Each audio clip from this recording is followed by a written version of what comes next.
Hello and welcome back to my channel. I'm Deb from DG Reads, and this is my furry sidekick Kylie, and we're here to introduce our May TBR.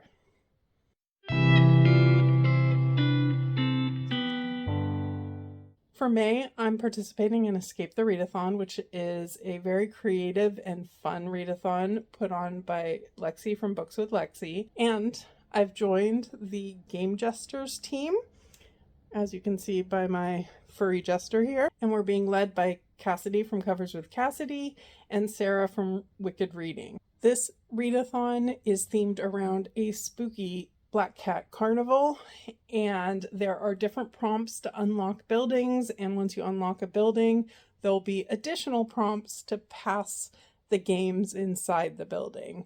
So it's a lot of fun, and I'm looking forward to it. Now, there are prompts for each of the buildings at the carnival, and you don't have to read for every prompt. Your team may escape well before you get to all of the buildings, and you may wind up needing to read multiple books for any given prompt. But in terms of figuring out what my readathon TBR was going to be, I decided to make a challenge for myself and use my Promptball machine to pick 10 prompts and try to make book picks match the 10 prompts for the readathon. If I'm not able to do that, just add a little bit more challenge, I might need to pull a couple extra Promptball prompts. Hopefully not too many, but my little jester here is ready for a nap while I go ahead and start picking. So let's just get into it. I'm not going to make you watch me put all the quarters in, but I do need 10 prompts to see if I can make those match the prompts for Escape the Readathon. Fingers crossed. Let's go. We have our prompts, so let's start opening them and finding out what we have in store. A book with magical realism in it, and this one is one that was suggested by my friend Mary at A Hat for Every Read on Bookstagram. For magical realism, I'm going to pick up When Women Were Dragons by Kelly Barnhill. This one has been on my radar for a while, and all I know about it is that it's set in the 1950s, I believe, and women spontaneously start becoming dragons.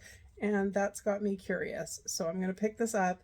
And Kelly Barnhill is a new to me author for the readathon prompts. Next we have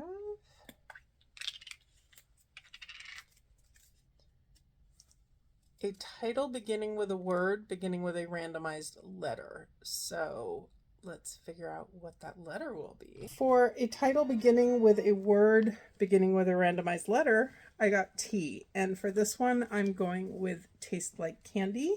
And this one works really well because one of the prompts is to find a book that in some way reminds you of a thumbnail from one of the hosts. This book is actually in one of Lexi's thumbnails as the host of the whole readathon, but it also suits the vibes of carnival horror, which is matching one of Kelsey from Slime and Slasher's thumbnails. I'm going to be planning to pick up a bunch of horror since this readathon is centered around horror, so I'm excited for this one, and it is on KU.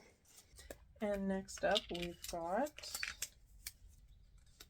a randomized color. So I will use a color picker, and then I have to find a book that matches that color or has that color on the cover.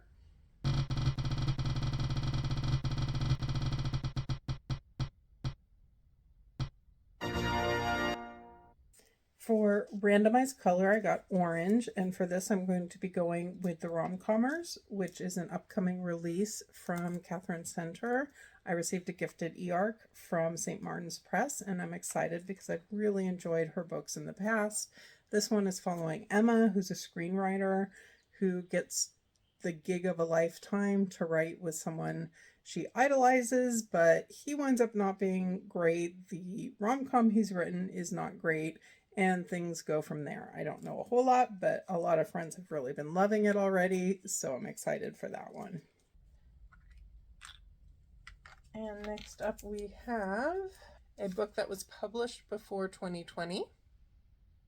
For a book published before 2020, for this one, I'm going to go with Crown of Midnight by Sarah J. Maas. This one is the sequel to Throne of Glass, and I am rereading this one, which is the last one I read the first time I attempted the series, and this time I'm going to be finishing the series. And I'm going to slot this one in for Friend Recommends because many people love the series and have recommended that I pick it back up and give it another try. For Around the Year in 52 Books, a book involving a crime other than murder. For a book involving a crime other than murder, which is an Around the Year in 52 Books reading prompt, I'm going to be reading A Tempest of Tea by Hafsa Faisal. And I don't know a lot about this one, but I do have it down for my heist prompt for our fantasy. So a heist involves a crime. So that should work. And then I'm going to slot this one in for top of my TBR because it will be a new edition once I have it in hand. Next up we have something on my Audible account that I haven't read yet. For an Audible unread, I do have quite a few options for this one, and I'm going to be going with Death's Beating Heart by Rob J. Hayes. This is the 5th and final book in the War Eternal series, and it's a series I've really been enjoying, and therefore really excited to finally finish it up. I'm going to use this one for the prompt to read your favorite or most read genre, because fantasy definitely is that for me. And then we have a book from Book of the Month. Next up we have a book from Book of the Month. And for this, I don't have a ton unread actually anymore. I've caught up on them somewhat. But I'm going to pick up Kill for Me, Kill for You by Steve Kavanaugh. And this is a recent release that I picked up from Book of the Month, and I'm going to use this for 5-star prediction. I haven't heard a lot about this one yet, but his previous book, 13, was a 5-star read for me, so I'm hopeful for this one. And then we've got Around the Year in 52 Books, a book related to land. So there's a lot of different ways to interpret this one. For Around the Year in 52 Books, the prompt to read a book related to land, I did wind up picking a book from my TBR for this one, and that is Daughters of Shandong by Eve J. Chung.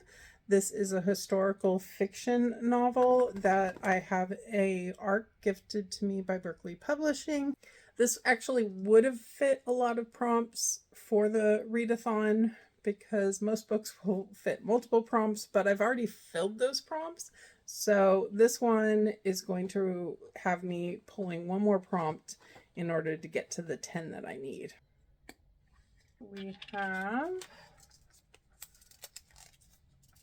a book published in 2021. For a book published in 2021, I decided to use this for the poll pick prompt for the readathon. So I picked up the first 4 things I found on my shelf that were published in 2021 and put up a poll on Bookstagram. I've got Kimberly McWright, Friends Like These, A Blizzard of Polar Bears, which is by Alice Henderson, False Witness by Karen Slaughter, and Not Here to Be Liked by Michelle Kwok. This one is fun because it's actually a signed book since I met the author at the bookstore when I bought it. So I will go ahead and put up what Bookstagram chose here. And we've got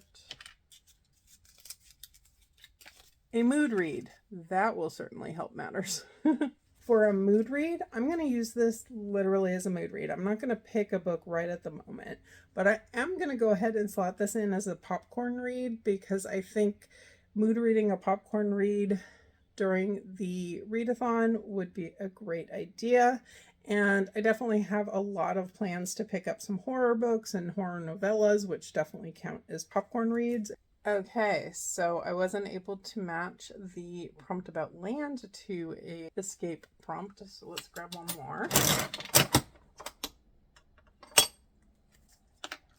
And we've got a title starting with the letter L. So, Let's see if this one is more successful.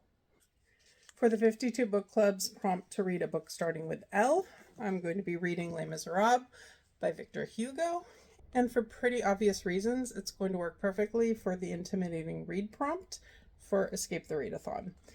It's big. I've started already, which is allowed. And this is actually the Classics Buddy read for the group that I help co-host on Bookstagram for April and May, and we're going to be finishing it up in May. And I'm actually really enjoying it, but it's big. It's really, really big. So this one will be perfect for that prompt. Making TBRs is exhausting work for puppies. And that brings us to the end of my Promptball TBR for May. The fact that I was able to get to all 10 of the escape prompts with just 11 books tells you how easy it is to participate in Lexi's readathon. So definitely check out her announcement video, which I'll have linked down below. I would hold up a stack to show you the books, but most of them I don't physically own. So instead I'm holding up a Sleepy Jester Kylie to thank you so much for being here and kindly ask you to hit that like button below, subscribe if you're interested in more of our content, and leave me a comment. Have you read any of these books? Are there any that you are looking forward to reading also? And if you have made it to this point of the video and you don't have anything to comment, leave me an emoji that makes you think of carnivals. But that's it from us for now. We'll catch you in the next video.